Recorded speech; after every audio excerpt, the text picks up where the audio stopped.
चक्षुर श्री गुरवे नमः। श्री चैतन्य मनोभीष्टं स्थापितं येन भूतले स्वयं रूप कदा मह्यं ददाति स्वपदान्तिकं। वन्देऽहं श्रीगुरो श्रीयुतापदकमलं श्रीगुरून् वैष्णवांश्च श्रीरूपं साग्रजातं सहगण रघुनाथान्वितं तं सजीवं साद्वैतं सावधूतं परिजनसहितं कृष्णचैतन्यदेवं श्रीराधा कृष्णपादान् सहगणललिता श्रीविशाखान्वितांश्च नमः ओं विष्णुपदाय कृष्णप्रेष्ठाय भूतले श्रीमते भक्तिवेदांत स्वामिनिति नामिने नमस्ते सरस्वती देवे गौरवाणी प्रचारिणे निर्विशेष शून्यवादी पाश्चात्य देशतारिणे वाञ्छाकल्पतरुभ्यश्च कृपा सिन्धुभ्य एव च पतितानां पावनेभ्यो वैष्णवेभ्यो नमो नमः। जय श्री कृष्ण चैतन्य प्रभु नित्यानंद श्री अद्वैत गदाधर श्रीवासदि गौर भक्त वृंद हरे Krishna Krishna Krishna Hare Hare Hare Ram Ram Ram Hare Hare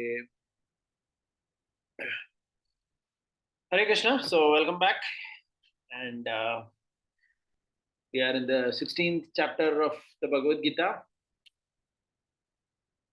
And the commentary here of Sripad Yamunacharya is extraordinarily beautiful. And we will do it in 2 sessions, today and next Saturday. So, briefly, the summary of the chapter. First, the summary of the section. So, Yamunacharya had said earlier that in another, when he spoke about the summary of the last 6 chapters, he says, Purva Shesha Antyamoditaha. That means the last 6 chapters, he says that Krishna is speaking about topics which are left out in the first 12 chapters.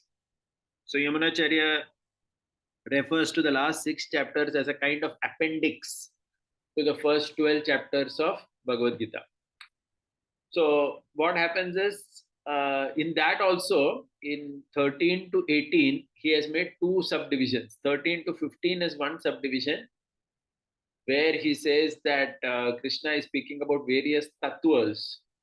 That means Chit, Achit, and Ishvara, matter, spirit, and Paramatma. 3 things. And if you recall, that's what we learned in the 13th, 14th, and 15th chapter.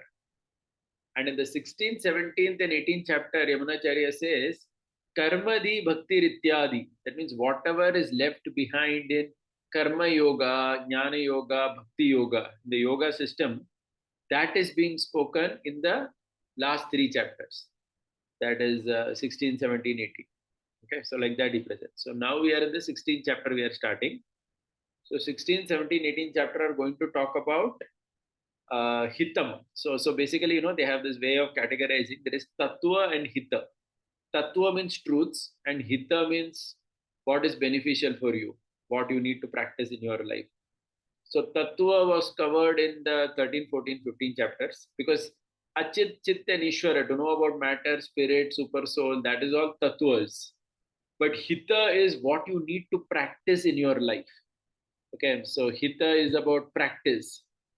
So hita is the topic of 16 to 18 chapter. So that is how he is referring to chapter number 16, 17, and 18.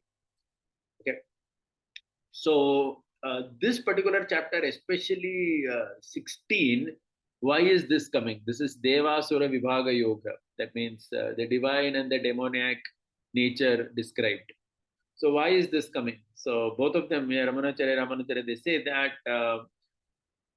Tattva Anushtana Vijnana, which is the topic of this chapter, it should be firm in our consciousness. That means they say that if we cannot follow ethics properly and give up asuric nature, we are never going to achieve the spiritual world.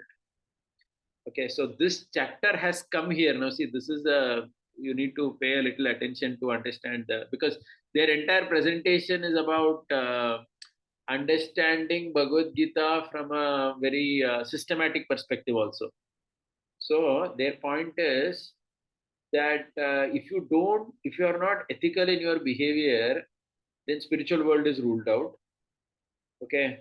And if you get attached to demoniac nature, even though you begin Krishna consciousness or the path of bhakti, you will not achieve success.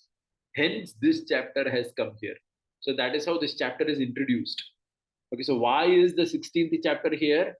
To tell us that if you don't work consciously towards developing divine qualities, and if you consciously don't work behind giving up asuric qualities, uh, then then there is no chance. So there is no chance of achieving perfection in bhakti. So they said this is the purpose of the 16th chapter. That is why 16th chapter is here. Okay, okay, so yeah. Also, so anyway, we look at the verse first. So there is this verse of Yamunacharya where he summarizes the chapter as usual. We have seen those verse summaries. Devasura Viva Gokti Purvika Shastra Vashyata Tatvanushtana Vigyana Stemne Shodasha Uchyate. Look at the translation. The Deva and the Asura classification among humans is told, followed by the subjection to being under the control of Shastram, is told in the 16th Adhyay, for the steadfastness of knowledge about Tattva that is to be attained, and the Anushtana that is the means to attain it.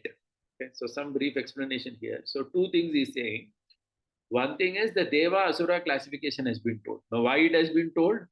I just said in the commentary, it has been told so that we understand that I have to consciously follow Deva and consciously avoid Asura, so that I achieve my goal, which is spiritual world, right? Whether you are karma yoga, bhakti yoga, jnana yoga, you want some liberation, some type of liberation. Somebody may want Brahman, somebody may want Vaikuntha, whatever. You want to get out of the material world. That is what a yogi's purpose is.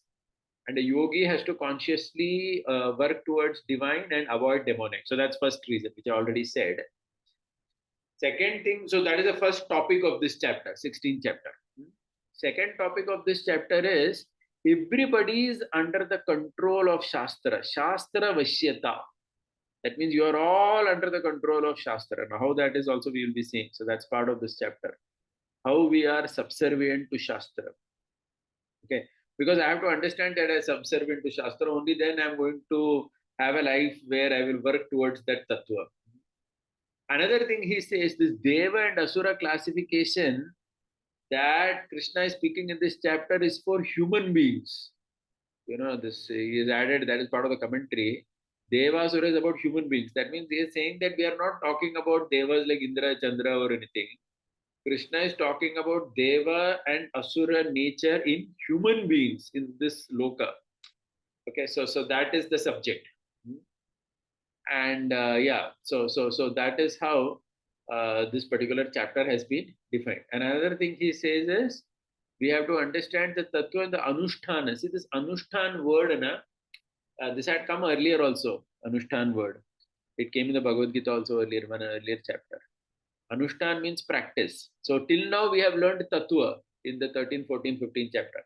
But now the anushtana has to be clear. How you should live your life. Okay, so that you will achieve it.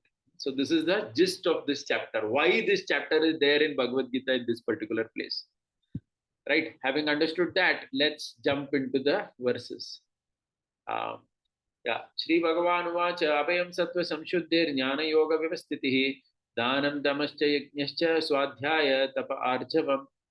Bhagavan Sri Krishna says, being fearless even in the face of sorrow, keeping the mind pure, free from the blemishes caused by Rajo and Tamo Guna like desire, anger, envy, showing perseverance in the knowledge of the true nature of Jivatman who is different from the body, giving one's wealth earned through dharmic ways to deserving persons in an appropriate manner, controlling the mind from pursuing wrong things, performing daily and occasional karmas as worship of Bhagavan with no expectation of trifling rewards, study recitation of Vedas, performance of austerities as prescribed in the Shastra as a means of curtailing material enjoyment, having oneness of thought, word, and deed in one's dealing with others. So these are the translations. I'll just focus on some of his explanations here, Ramanujacharya's. So first he's saying abhayam. So he says abhayam. Bhayam, he says, means fear of future and the fright of the same.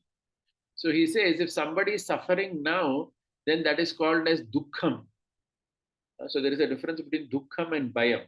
Bhayam means to fear the future. So abhayam. So divine nature means not to be fearful about the future. Okay, so that is the translation. Interesting translation. So even currently there may be sorrow, but don't fear so much about the future. Abhayam. So that is a divine nature. To be fearful, to be morose, to get dejected is considered actually is not considered a divine quality. So we have to have that spirit also in this world, and no matter what. Because sattva guna, see, so the whole point is it's all connected. If you live in sattva guna, by and large, you'll be happy in whatever situation you are. And if you're happy in the current situation, even in the future situation, when you think about it, you're not going to be excessively fearful because that happiness is pervading your system. And look at Sattva Samshuddhi, how he has translated. He translates here Sattva as the mind, and Shuddhi means cleaning the mind. So Sattva Samshuddhi means he says mind has to be cleaned. Jnana Yoga Vyavasthitihi. So Jnana Yoga Vyavasthitihi, he says, is not situated in Jnana Yoga, because how can Krishna say that give up Karma Yoga is it in Jnana Yoga? So what he means is Jnana should always be a part of your life. That means one has to be very contemplative and about the spirit, about knowledge throughout one's life in whatever one does. That is Jnana Yoga Vyavasthitihi. Being philosophical in life, it has its own very important role. Able to see everything from a darshanik perspective, because that will give you that higher vision of how to see something. That is what Jnana Yoga Vyavasthiti he says. That means look at things philosophically.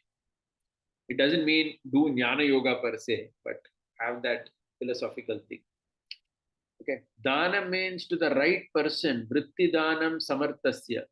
Now see, interestingly, he has said Dana means giving wealth earned in dharmic ways to deserving people in appropriate manner. How many adjectives are there? Okay, the wealth should have been earned by a dharmic way. You have to give it to a deserving person and in the appropriate manner also.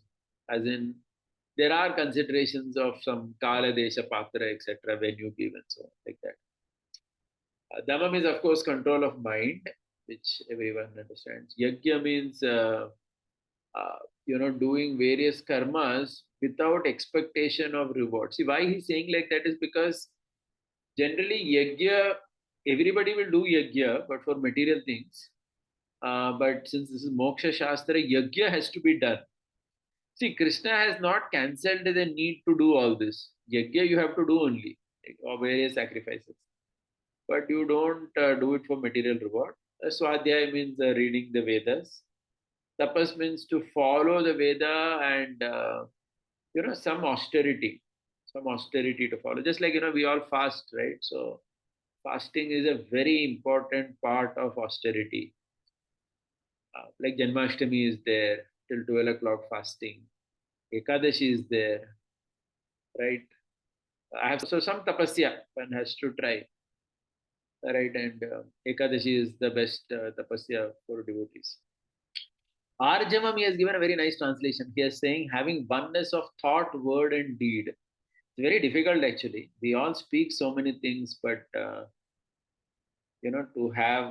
ensure that our actions are also in line with that. That's a tall order. So Krishna is asking us to do so many things here. Right. Let's go ahead. Let's see some more qualities. Ahimsa satyam akrodas tyaga shanti rapaishunam daya bhuteshvaloluptam mardavam hrir achalapalam.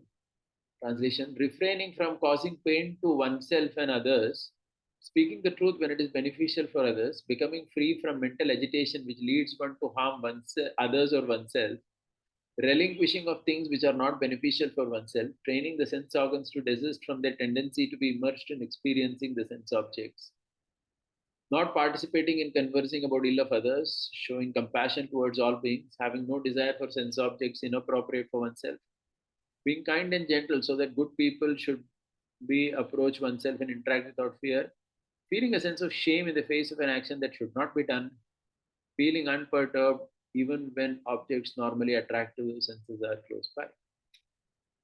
Yeah, beautiful verse again by Krishna. let's see some aspects of the commentary here. Ahimsa, he says, not troubling others, including troubling oneself. So, so that is example he says, one shouldn't fast to get our way done. It's like sometimes we may have seen in families, there are some people, when they are angry, they don't eat. So not eating is a way they blackmail their family members to get their way done. Have you seen that? I'm sure all of you must have observed this with some people. When they are very angry for some reason, they will say, today no food. Why? Because I'm angry. And then what happens? Then the other person who is there feels, oh, this person is not eating. Sorry, sorry, please eat. All that.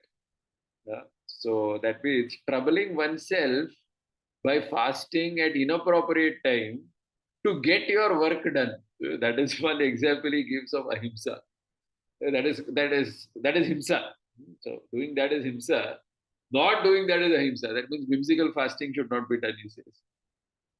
Daya, he gives the example of Lord Ramachandra. He gave chance to Ravana by sending him back and asking him tomorrow. Mardhavam. Now I'm just focusing only on some words. Look at this word Mardhavam. He has translated nicely. He's saying Mardhavam actually means softness. So he's saying the softness means not like putting some moisturizer and making your skin soft. But he says it means being easy to approach. Look at the translation. That means nobody should fear approaching the person. That is Mardhava. Some people are there to go to them only when we feel fearful. My God, what will he say? He is like a terror only. If you go to him, then he will start shouting at us. So then that means Mardhavam is not there. Softness is not there. So Mardhavam is translated as uh, being such that others can approach you easily. Not very difficult to approach like that. That's a very beautiful translation, I felt. Kri means one should have bhaya and anutap and shyness when we do something wrong. All of us do some wrong at some stage of life, but we should have, first of all, we should have bhaya of doing something wrong. Anutap, I mean, there should be some burning inside, and there should be shyness also. Anutap, so that should be there. That is Kri. Aloluptam, he says, means not to desire things far away from us, and Chapalam means sense objects in our vicinity not to be agitated by that. So he says two things. Aloluptam is referring to objects which are far away from us, not to desire that. As in, something may not be in the immediate vicinity, it may be somewhere else, but we are sitting and dreaming, how will I get it? And Chapala means something that is in the vicinity which is tempting us, like that. Slightly different translations. Anyway, so these are some of the translations. Now let's go to the third verse, which I believe is the last verse in the series of Deva. Teja Kshama Driti Saucham Adroho Nati Manita Bhavanti Sampadam Devam Abhijadasya Bharata. Not allowing wicked persons to overpower oneself, staying unperturbed towards others even when they give trouble to oneself, maintaining a firm determination to perform actions prescribed by Shastra even in gravely dangerous situations, keeping the body, mind, and organs in a state of purity to be able to perform the prescribed Shastric duties, non interfering with the freedom of others, not being excessively proud of oneself due to wealth, lineage, scholarship, and remaining humble. Hey Arjuna, these are divine qualities which are in here due to good deeds done in numerous previous births. In the Sattvic beings who are born with a tendency to obey the commandments of Bhagavan. So there are some parts which we need to elaborate. So Teja. Teja means, he says, overpowering others. Now, what do you mean by overpowering others? The very nice commentary he says. Overpowering others means, he says, no one should be able to conquer you. No one means, he says, no sinful man should be able to conquer you. That means, so please try to understand what Teja means. Teja literally means like you can say, Arjuna had a lot of Teja. Like Teja literally means something like nobody can overcome you in battle or something. That is one way of looking at Teja. But because this is a Moksha Shastra, that means the Shastra Bhagavad Gita is to help you how to attain liberation. He says, Durjana Avakasha Pradhayi Karpanya Abhavat.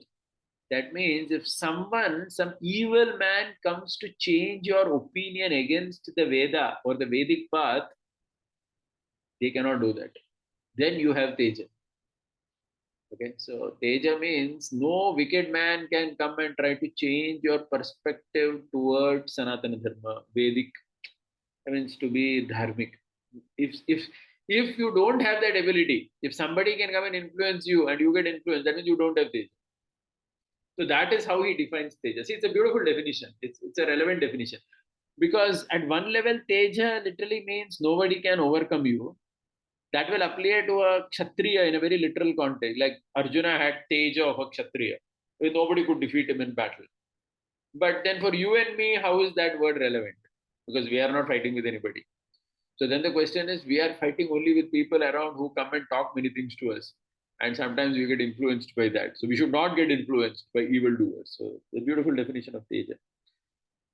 Kshama, he says, means tolerant towards those who are agitating, who are talking rubbish to us and giving pain to us.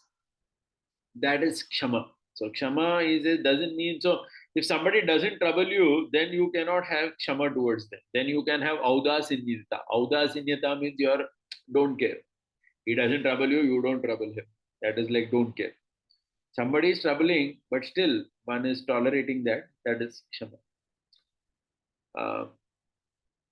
So he says, Parinimita Pidanubhaveshu Parashutam Prati Chitta Vihara Rihita. That means not feeling I should trouble the other person the way he troubled me.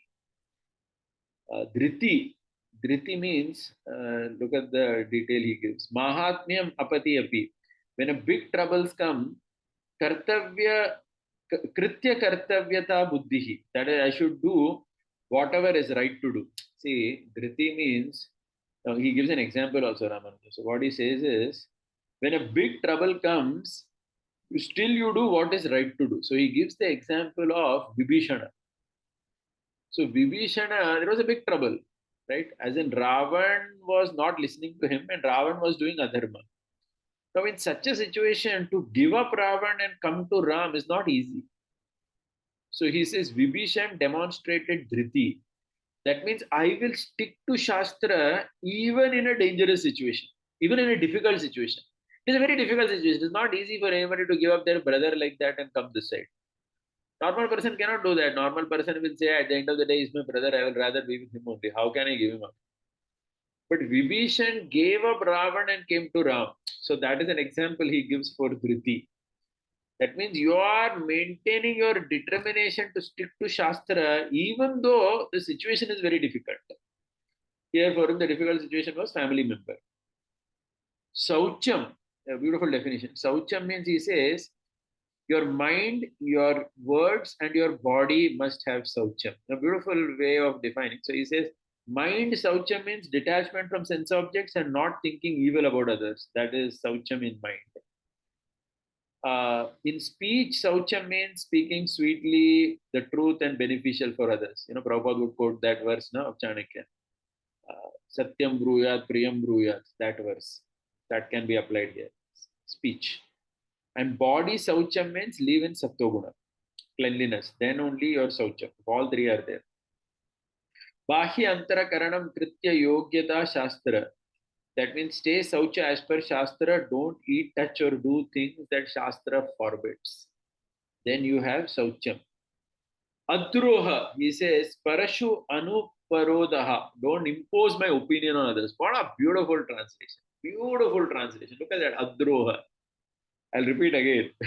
Parashu Anuparodaha. That means don't impose your opinion on others. Look at what he says. Just think about it. We generally think that I only know something the way it should be done, and we try to impose ourselves on others. It may be our family people. Sometimes it may be even in the name of preaching. We impose that you should do things like this only, then only you will benefit, and so on. So that is Adroha, he says. Don't interfere with the freedom of others. Okay, because everybody has a freedom to do things their way. Don't too much try to micromanage and control that. Then that means you're a Drohi.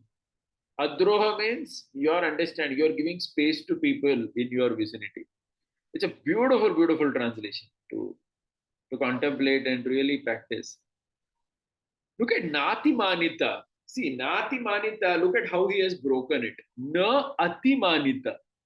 See, Krishna is very practical in Bhagavad Gita. Krishna is not saying that you should not be proud at all. How can that be possible? Everybody is proud. Arjuna was proud, right? On so many occasions. Arjuna would say, I am holding the Gandhiva Bhav. You know, who can come and stand in front of me? There are so many statements of Arjuna. There are so many stories like that. That Brahman who lost all his children would come to Arjuna in Dwaraka, and Arjuna said, I am there. Why are you worrying? I will protect your sons. Of course, eventually Krishna only protected, but Krishna, you know, those children were taken by Mahavishnu. We know that story. But my point is, somebody may say, how is it possible that you will not be proud? So look at what Krishna is saying also. No atimanita. Don't be too much proud. So some proud you will have only because, but your pride, he says, should be commensurate to your position.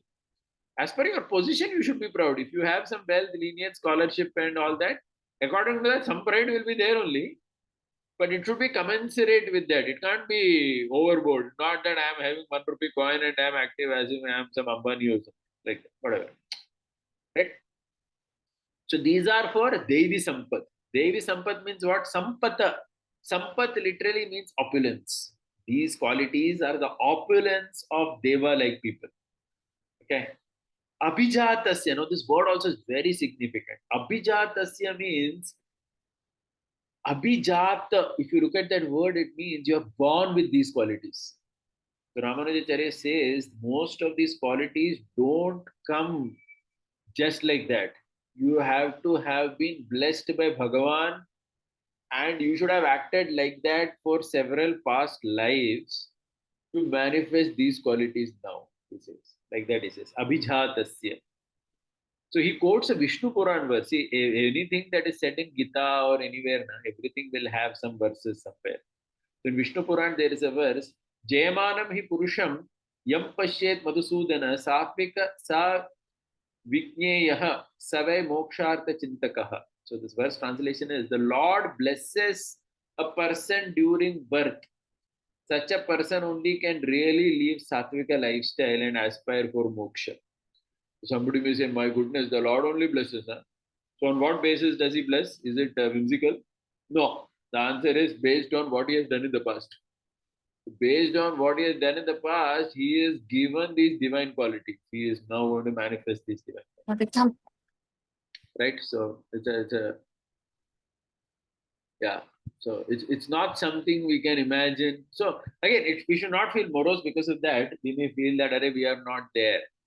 So, you know, that's why also our Sanatana Dharma path is a multi-life path. So one should not, we should be enthusiastic, but at the same time, we have to be patient with ourselves. When we look at all these qualities from 16.1 to 16.3, certainly many of us, we are not going to have many of these qualities. But at least we should aspire for them. We should worship these qualities. We should worship people who have these qualities. We should think slowly how we can at least externally try to act as per these qualities, and in general try to adopt whatever is in our control, to come towards these qualities. And as the Gita says, Abhijatasya Bharata, with a few lifetimes one may come to these qualities. That's why that patience also is very, very important. One cannot jump too much saying that I immediately want all these qualities. Okay, now going to the next verse. Dambho darpo vimanascha krodha parushyameva ajnanam chabhijatasya partha sampada masuri. Okay. Practicing the deeds of righteousness for fame, arrogance from the pleasure which arises from sense of objects, pride in oneself totally unwarranted by one's learning, lineage, wealth, etc. Anger leading to harming others, having rude disposition which scares good people, having ignorance regarding the highest reality and the lower order of things and between what ought to be done and what not. Hey Partha, these are some of the natural dispositions of demonic people whose nature is to disobey the commandments of Bhagavan. Right. So first thing, Ramanujacharya, what he does is he says, why has Krishna said Asura Sampadam? See, because Sampat means what? Sampat means wealth. So somebody may say, is this wealth? All these qualities listed here, does it look like wealth? Sampat means wealth, right? Sampat. Sampat, this word in Sanskrit is wealth. And previously we said Devi Sampat. So that was okay. Devi Sampat means okay, the wealth of the divine people. That makes sense because they are wonderful qualities. But here Asuri Sampat, the wealth of those who are demonic. So somebody says, how can these be called as wealth? So he says two things. He says, first thing is that those with Asuric qualities think this is their wealth.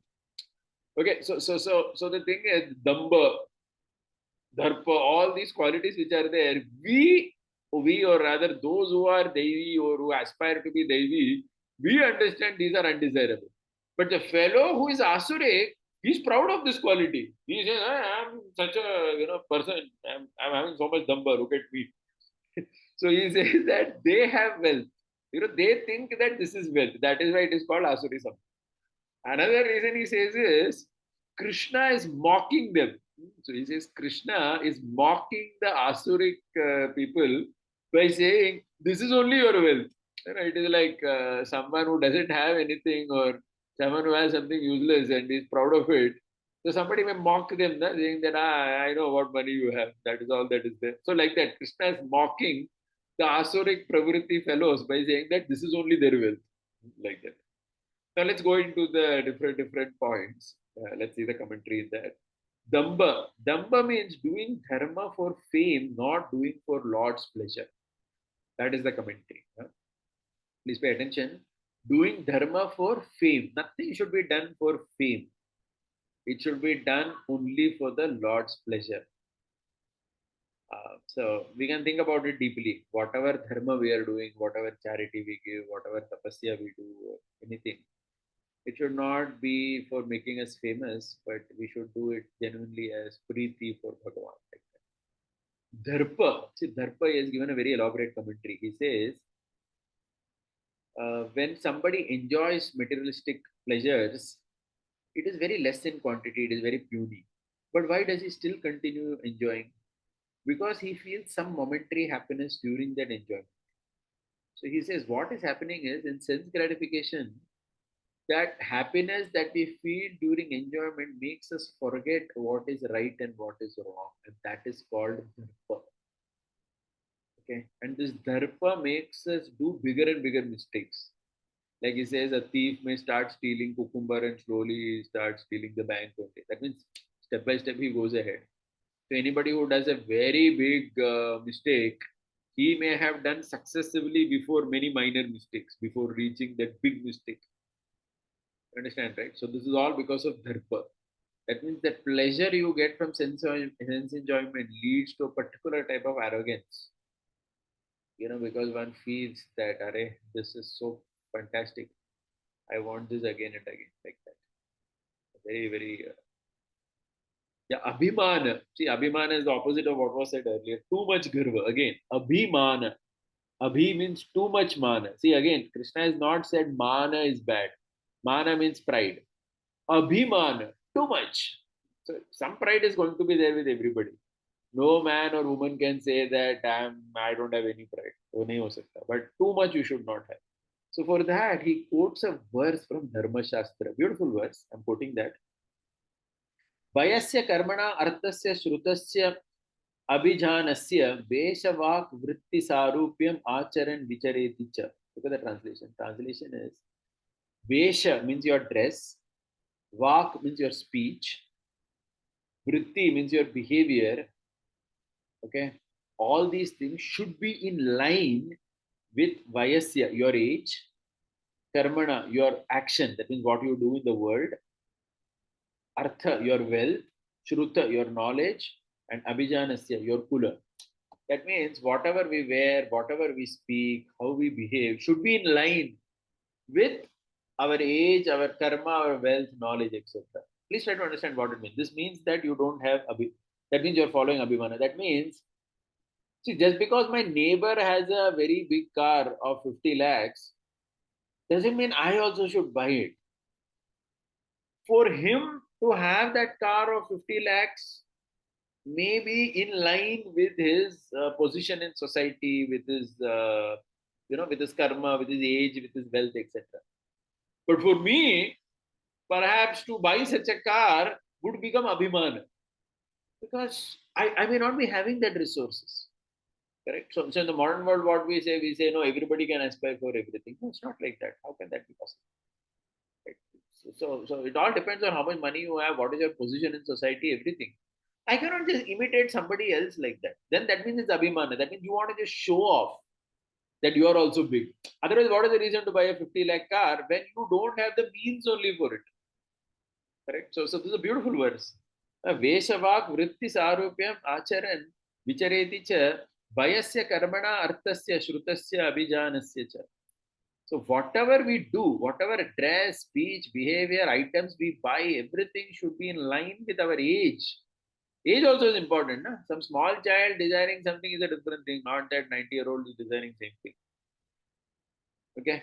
Karma, wealth, knowledge, kula, where you are born. Again, that also matters. As in, you should have some shame or something in line with your kula before deciding how you will dress, how you will buy things, etc. It's a very deep verse to think about. So this is what he talks in terms of abhiman. Parushyam means he says nobody should see us and feel angry. So Parusha means actually Parusha means the opposite. That means you have a rude disposition which scares people. Not having Parusha means people should see us and not feel angry like that. Yeah. So like this. So like this, all these qualities are described here. Yeah. Devi Sampada Vimokshaya Nibandhaya Surimata Masujat Sampadam Devi Abhijatosi Pandava. The cluster of divine dispositions inhering in one who obeys Bhagavan's commandments constitutes the means to progressively get liberated, moksha. The demoniac dispositions to persistently disobey Bhagavan's commandments will only be the cause of increasing bondage in samsara. Hey Arjuna, son of Pandu, who was highly virtuous conduct, do not grieve. You are born with divine disposition. See again, please remember here, Krishna is again saying, Abhijatasya, you are born with divine qualities. Okay, so I mean, why we are saying this is many times that birth we don't give importance. Na? We think birth has no role. No, it's not like that. Birth has been accepted. Okay, so Krishna is here again reminding Arjuna, don't worry, you're born. Okay. So let's go to the verse. So so see, Devi Sampad Vimokshaya Krishna is saying. By Devi Sampad, you get moksha. So somebody will say, just by having Devi Sampad, we'll get moksha? No. He says one has to do bhakti, but it is assumed that if you have Devi Sampad, you will do bhakti. If you don't do bhakti, he says you are not going to go back to the spiritual world. You will have to do bhakti, but if you have Devi Sampad, then you can do bhakti peacefully, nicely you can do without causing problems to others. Otherwise, in bhakti also, one may tend to harass people, right? Like we have seen in Bhagavatam, bhakti in 3 modes. Bhakti in Tamoguna is also there. Like Daksha was a bhakta in Tamoguna, it is said. Harassment also. So one has to have Devi Sampad and then do bhakti and then you get moksha, he says. Nibandha means niyata bandha, that means completely bound up. So Ramanuja says that after hearing all this, Arjuna had a question in his mind. Who am I? Am I Devi or Asuri? So Krishna says, Arey, don't worry, you are son of Pandu. And Pandu was a very virtuous person. So his son means you are of Devi Sampati. And he's saying Ma Sucha. See this Ma Sucha, this Sucha, don't grieve. This comes 3 times in Bhagavad Gita. First time it comes in the second chapter. In fact, second chapter, there are 5 verses where Krishna says Nanu Sochanti or like that. 2.11, 2.25, 2.26, 2.27, 2.30. All have this same thing term. Nanu Sochanti Pandita. That type of a thing. That means don't grieve. So in second chapter, once Krishna said don't grieve to Arjuna. And what was that being said for? That was being said in the context that, I understand, Baba, you're not just the body, but you're the Atma. So don't grieve unnecessarily for the body. So don't grieve for the body and Ma Sucha. This was said in the second chapter. Now the second time Krishna is saying Ma Sucha in the 16th chapter where he wants to assure him that don't worry, you're not demoniac, you're born only divine. From birth only you're divine, Krishna says to Arjuna. Then in 18.66, he will again say Masucha, but that's in a different context. That we will see later. Right? So Krishna is giving, see, where everybody likes to know na, whether I'm, after hearing all this, am I Devi or Asuri? Like that. Okay. Now, sixth verse. Thou Bhuta Sargo Lokesmin Devasura Evacha, Devo Vistarasa Prokta Asuram Parthameshnu. We may think that Krishna has already covered Asura in just one verse. No, Krishna is going to elaborate that more deeply. So look at the translation. Hey Arjuna, in this world, which is a result of karma, there are two kinds of creation, the divine kind and the demonic kind. I have already spoken elaborately about the conduct of beings with divine disposition. Now I will elaborate about the conduct of those created with demonic disposition. Listen to me. Okay, so Krishna is now going to detail the Asuri Sampad. Now, why it is like that? Why Asuri Sampad is being detailed so much? Ramanujacharya says that because all of us who want to achieve Bhakti Yoga, we want to do Bhakti Yoga, we want moksha, we want to go to the spiritual world, we need to know that this Asuri qualities we should know carefully because we have to give them up.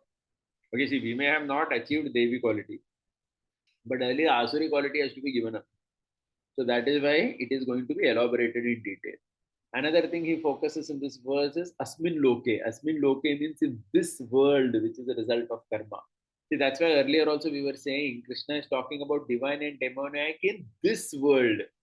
Krishna is not talking just about, some Indra, Chandra, and just some those kind of people. Krishna is talking mainly about Asmin Loke, this world. Our world, there are human beings. He's talking about human beings who have both these natures.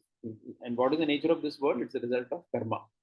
Because the karma pradhan, this bhuloka, like that. Anyway, now all these asuri qualities will come. We will see 4 verses today. Then we'll continue later next time. Look at that. Pravrittim cha nivrittim cha janana vidurasura na saucham napi chacha napi chacharo na satyam teshu vidyate. The demonic type of persons, due to their tamasic nature, do not comprehend the righteous deeds as prescribed by the Shastra, which lead to worldly happiness, and the path of renunciation as described in the Shastra, which lead to liberation. Nor do we find them the qualities like the internal or external cleanliness, the purity which is required to perform Vedic works, nor do we find the right conduct in them, nor do they even have the practice of speaking what is beneficial to beings. Okay, beautiful translation. Commentary is very beautiful, many parts. See, first thing he says, pravritti nivritti. In Prabhupada's translation, it comes pravritti nivritti. I think what is to be done and not to be done. Okay, so that is this is like kind of a little more elaboration of that. So pravritti means virtuous things also they don't know, and renunciation also they don't know. See, asuri means what? You don't even know how righteous way you can become happy in the world. If you see people in the world right nowadays, how to be happy also they don't know in a very righteous way. Their method of being happy is also terrible. Huh? There are very righteous ways the Shastra says how you can achieve happiness, even if you want happiness. Of course, Gita from Moksha Shastra perspective doesn't recommend you to work towards how to be happy. That is one thing. But even if somebody wants to be happy in the material world, there are proper ways given, right? How to be happy. That also they are not interested. And they are not interested, of course, in Nivritti also, how to renounce and go back to liberation or Vaikuntha or spiritual world. That also they don't. Both they don't want. Like that. And then na saucham, okay, suchi is needed to do the right pravritti and nivritti. So Ramanujacharya says there is all connection. If you know pravritti and nivritti properly, suppose somebody knows pravritti and nivritti, what is to be done as per Shastra for obtaining worldly happiness and what is to be done for achieving liberation. If you know that, to achieve it, you need saucham because you need purity in mind, body, and words, right? Only then you can achieve pravritti and nivritti. So not only they don't have pravritti and nivritti knowledge, they are not even interested in saucham. Now, this saucham is connected. See, now there is two things. There is this word acharya that has come here again. Acharya. Napi chacharo, achara. Achara means what? Achara basically means, as it says here, the right contact. So, so it is said that, the Sandhya Vandana is considered part of Achara. An example he gives, which all the Trivargis always did in India, offering water to the sun with various mantras and then chanting various mantras, Gayatri, etc. So this was called Sandhya, which everybody did. As I have said many times before, if you see Chaitanya Charitamrita also, at least in 20 places, you will see it says Mahaprabhu did Madhyana, which is the Trikala Sandhya, three Sandhyas. The middle one is called Madhyana, right? So Achara, he says, is like Sandhya. So he quotes a verse from one of Puranas or somewhere. Sandhya hina asuchi anarha sarva karmasu. That means if you don't have the right achara of doing sandhya, then that doesn't give you cleanliness. See, that's the connection in this verse. You don't have achara, so you don't have saucha, and because you don't have saucha, you are not interested in pravritti. Okay, so without doing sandhya, this verse says one is unclean and unfit to do any karma.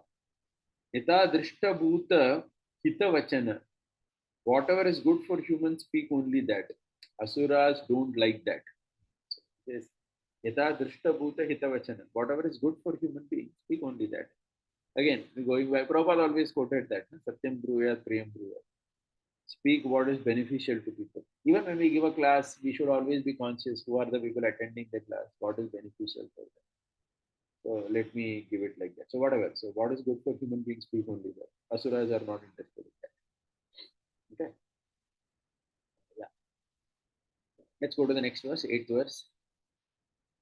Asatyam apratishtamte jagadahuranishwaram aparaspara sambudam kimanyat kamahai. The demonic persons say that this world has not originated from Brahma, who is termed as Satyam. Someone is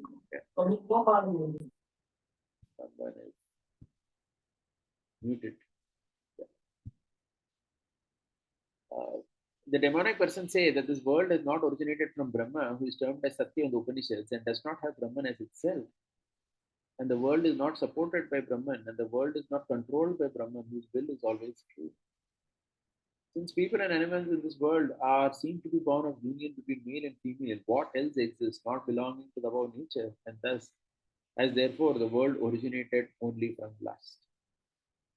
So Ramanujaya says here, see, there is Drishta Karana and Adrishta Karana. Drishta Karana means what is seen through the eyes. What is seen through the eyes? That people are born due to sex, due to lust between man and a woman. That is what is seen through the eyes. Adrishta Karana is people are born due to their papa and punya. Okay.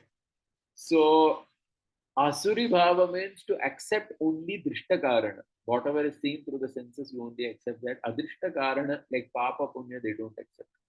That is why all this happens these days. Okay, now coming from the first thing, Satya. So he says Satya means Narayana. Lord Narayana is Satya. So the very elaborate commentary here.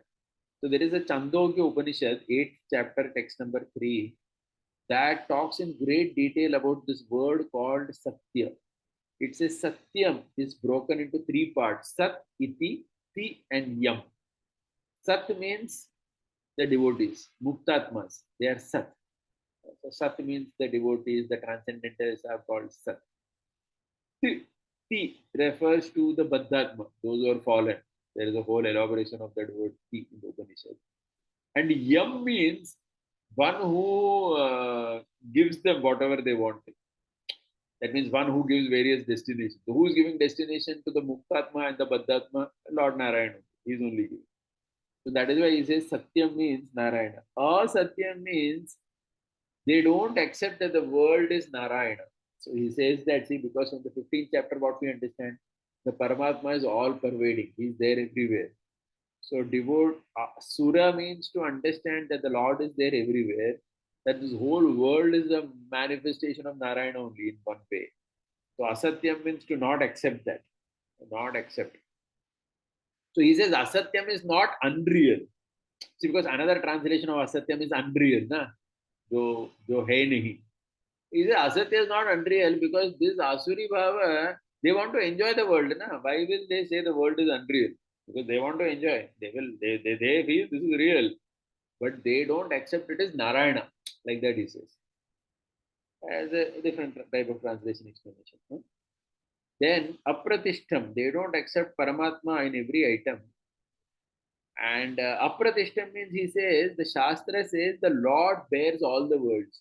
Like Shesha is bearing, Kurmavatar is bearing, like that there are things. The Lord is ultimately bearing everything. In the 15th chapter also we saw, Bharanat. I mean, the Lord is bearing all of us. That they don't accept. Apratishtam. It doesn't have any, nobody is bearing it. They feel like that. And other thing I already said, they accept only Drishta Karana. That means lust they accept, nothing else they accept. एतां दृष्टिम् अवस्थभ्य नष्टात्मा अल्पबुद्धयः प्रभवन्ति उग्रकर्माणां क्षयाय जगतो हितः. Thus, holding such firm views such as non-existence of God, they do not realize the self who is different from the body. As they lack the mature intellect to discriminate between body and self, they are given to cruel deeds which bring great destruction. They will bring harm to their own people as well, and they will become the cause of ruin for this world. So here he focuses a lot on only two words, alpa buddhi. They don't understand the difference between body and atma. Nashta means adrishta deha darikta atma. Means not understanding atma is called nashta. So for this he gives a nice story. So this is a story from the Puranas. I was also hearing for the first time. The story is that Indra and Virochan. Virochan we know is Asura Kula. Okay, so the story of Indra and Virochan going to Brahmaji, and both are asking a question to Brahma. What is Atma? They're asking. Brahmaji says, do tapasya for 36 years and come back. Then I will tell you. So we hear such stories. Like nowadays, we just give answers just like that. But these people, they would make them do tapasya. So after doing 36 years, both of them came. And Brahma said, look in the pond. Whatever you see, that is Atma. So both Indra and Virochan looked in the pond and they could see themselves. Their body only they could see. So they understood that the body is Atma. So Virochan became very happy with this. He said, Chalo, thank you, I'm going back. He went back. Indra was not happy. Indra thought, what is this? This body is a source of so much misery. And Indra has suffered all so much because of the body. Cursed by Gautama, this, that. So he thought, I don't like to accept. So how are you saying body is only Atma? So then Brahmaji says, again do tapasya for 36 years and come back. He did tapasya and came back. Then after 36 years, Brahmaji says, see, at night, what you see in the dream, that is Atma, that is Swapna. Then he thought, he was not very happy with that also. He thought because in Swapna, so many ghastly things also I see. Is that what I am not so happy with? Then he again told Brahmaji, please tell more. Please. Brahmaji says, do again 36 years tapasya and come. He did again 36 years tapasya, came back. Then Brahmaji said, in deep sleep, what you perceive, that is Atma, Sushupti. See, first was Jagriti, second was Swapna, third was Sushupti. In deep sleep, what you perceive, that is Atma. Was not so happy with that also. Brahmaji said, another 36 years will do tapasya. After 36, final set of 36, he came. Brahma said, one who is not changing in the above three states and is witnessing them is Atma. That means one who is a witness to Jagriti, Swapna, and Sushupti. So when we are awake, we are witnessing that we are awake. Then similarly, when we are dreaming, we are witnessing that I am dreaming right now. I am having this dream. He said, no, I dreamt. I had this dream. So you are witnessing it. That witnesser is a. Then he became very happy and he understood. So the point is, Virochan here in this example is considered Alpa Buddhaya because he didn't think very deeply about this. Initially, only when he was said, look in the pond and you are what you see, he was very happy. He thought, chalo, the body is only Atma, he went home. But Indra was persisting more. So Indra is an example of Sura. Generally, we hear only terrible stories of Indra. So this is one very nice story of Indra. Okay, just two more verses and then we will end the day. 10th verse. काममाश्रित्य दुष्पूरं दम्भमानमदन्वित मोहात् गृहीत्वा सद्ग्राहान् pravartante suchivrata, harboring and craving for unattainable desired goals, seeking recourse to materials, wealth acquired in a foul manner due to ignorance, undertaking vratas not prescribed in Shastra, being possessed by ostentation, having excessive pride and being full of arrogance, these persons are engaged in actions. Asuchi, whimsical vratas, he says. So one should not do whimsical vrata. Mana, he says, is proud of things you don't have. And yeah, so these are by and large the main things that he says. And, other things are, yeah, pretty self-explanatory. Yeah. Quickly, we are going to the last verse and that ending the day. Chintam aparameyam cha pralayantam upashrita kamopabhoga parama etavadadi nishchita. Even when they are in the last days of their life being obsessed with endless desires for which their actions to fulfill them would take long time, perhaps even till dissolution. They think that the ultimate goal of life is in sense enjoyment with their wives and sons. They are firmly determined. That is all to life. There is no heaven or liberation here. Uncountable desires, he focuses on that. What is proper desire? As per your body capacity, ability to desire is fine. So he says their desires are such, see, pralayantam upashrita means he says, till pralaya it cannot be achieved. Such a desire you have, that till pralaya, and which pralaya he says Mahapralaya. Pralaya, that means at the end of Brahma's life. तब तक achieve नहीं हो सकता, ऐसा Dzire लेके बैठे होते. So that is asuri pravritti. That's a unique way of defining that particular thing. Rest of course is pretty clear. Yeah, thank you, Hare Krishna. Any questions? We'll take that and we'll end with it. Yeah, go ahead, Prabhuji. Yes, Prabhuji. So, Prabhuji, this adharma and asuri, is this like we can say, is it same? Or is it like adharma is bigger than, it includes just many other things than just asuri pravritti, asuri sampada? So, how do we say adharma and how we differentiate between asuri sampada and adharma? Good question.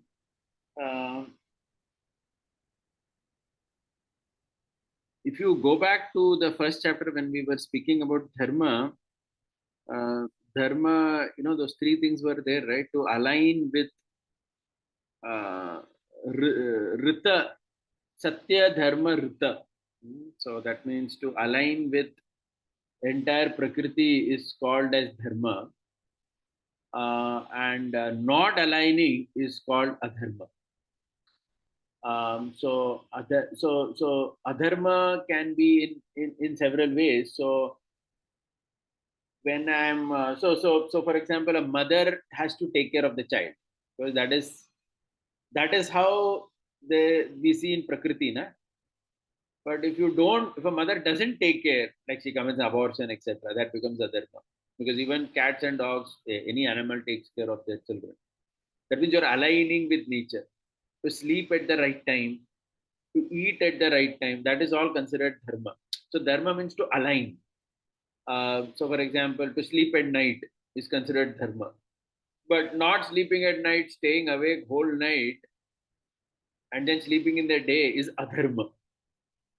So see, there is a slight difference because so sometimes, as you know, we may be devotee and we may have in general good qualities also, but due to a lack of proper understanding, we may not align ourselves with prakriti, right? So sometimes we may see that like among us only, or maybe we are only like that,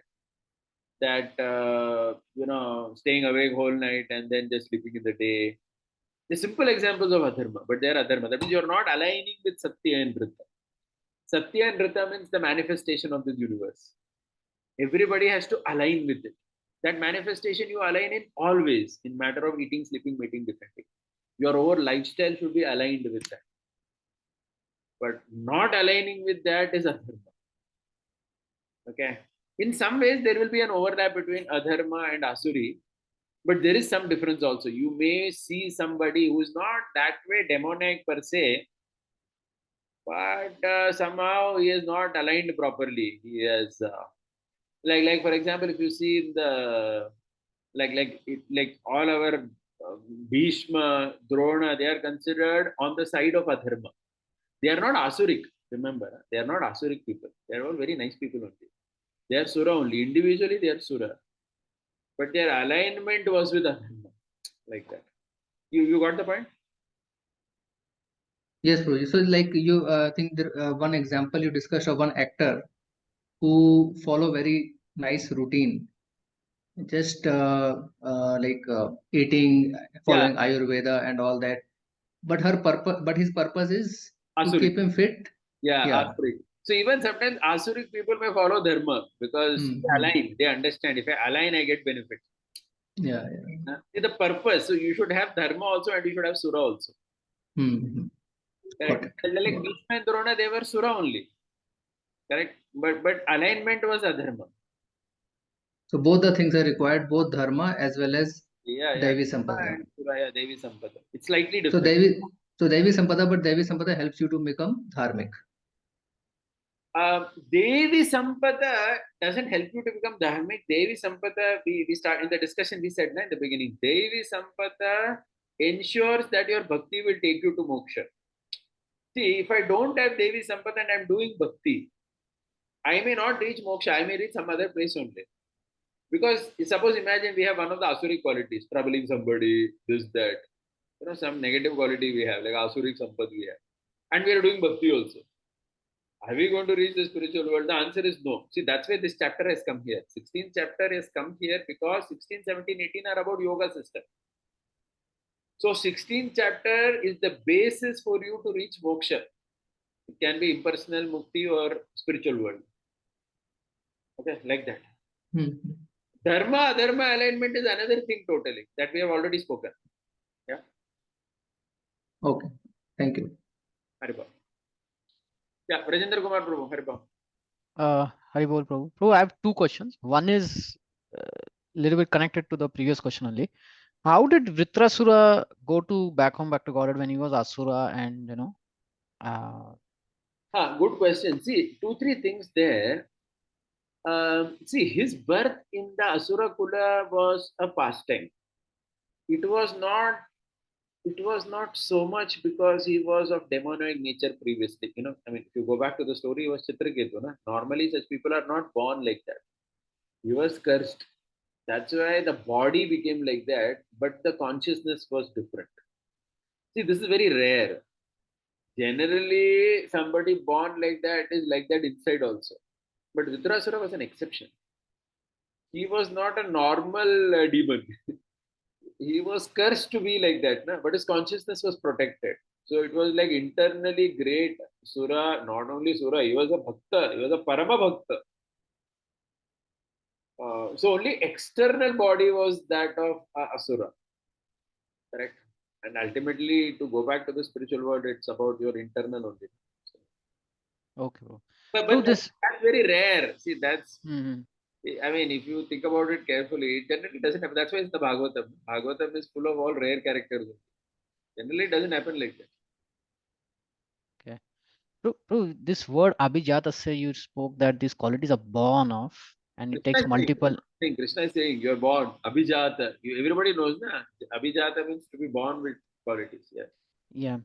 Uh, but uh, uh, but we have an understanding that if one is performing bhakti sincerely, then all the good qualities will come to him. Yeah, but nobody has guaranteed you when it will come. It will come. No, but the story of Migrari is there, and Ratnakar becoming Valmiki Rishi. How Yeah. do we reconcile this? Like, if we change Abhijatasya, it means that we have to wait for multiple lifetimes. But then at the same time, bhakti is set to bring those good qualities. Like there is a poem also by Bhaktivinoda Thakur which says that you know good qualities come when bhakti is practiced. So how do you reconcile these two? It is both ways. They are born, and by doing bhakti also, you develop good qualities. We are not saying like see, generally anybody who comes on the path of yoga, even bhakti yoga also, he generally becomes more refined than what he was before. So relatively, he has become much better. But from an absolute perspective, his own whatever bad stuff is there inside, that can keep manifesting na, time to time. Vis-a-vis someone, I mean, we see that. Why don't we see that? I mean, we see that all around. I mean, there are people who come, in the moment also, everything is not measured in years. Na? There are some people who may be perhaps new to bhakti externally, but due to their being born with divine qualities, they'll shine like anything. On the other hand, there may be people who are there for a long time, but certain things just keep coming up again and again because that bad samskara is very strongly sitting inside. Okay. Now, as far as these cases like Brigari, Valmiki, yeah, certainly it's possible. I mean, there's nobody saying that you cannot. See, you can develop all qualities if you wish very quickly as well. Like Ajamil with the prostitute for almost 88 years, in 12 years he went back to Godhead. It's not an easy thing. With such a samskar in the last 12 years to, kind of take off from everything and go, it's not an easy thing. So we have to also understand that the Atma has a lot of power also. Okay, so you may have not been born or your life also may have been quite miserable because of your action. If you wish, you can pick up. But what we are talking here is generally. So generally, so Krishna is saying, yes, you're born with qualities. Now, Krishna is not saying that you cannot develop the qualities. If that were the case, why are we speaking about this chapter? Are you understanding? I'm putting it the other way. If nobody can develop divine qualities and nobody can give up demonic qualities, why is Krishna speaking this chapter in the first place? Everybody is born, that's it. कुछ करना ही नहीं है भाई आपको. Born. No, that's not the point. You can develop also. But you have this limitation of your baggage also. I think both this knowledge is very important. One knowledge is a bit sobering, that I'm born with something. I'll need have to be patient with myself. I need some time. Then I cannot go too much in a mode of self pity, etc. And another thing is also needed. What you are saying, that if I wish, I can progress very fast as well. Both have their own place. Yeah. And how to understand then Jagai Madhai pastime? Was it like See, one thing is also there that many of these pastimes are, of course, they are true. I mean, I'm not even trying to say that they never happened like that. They are sometimes they are. That's why it's called as a pastime. I mean, the very word pastime is, it is something which is showcased by the Lord Himself, like Chaitanya Mahaprabhu or a great soul like Narada Muni, to showcase the power of something.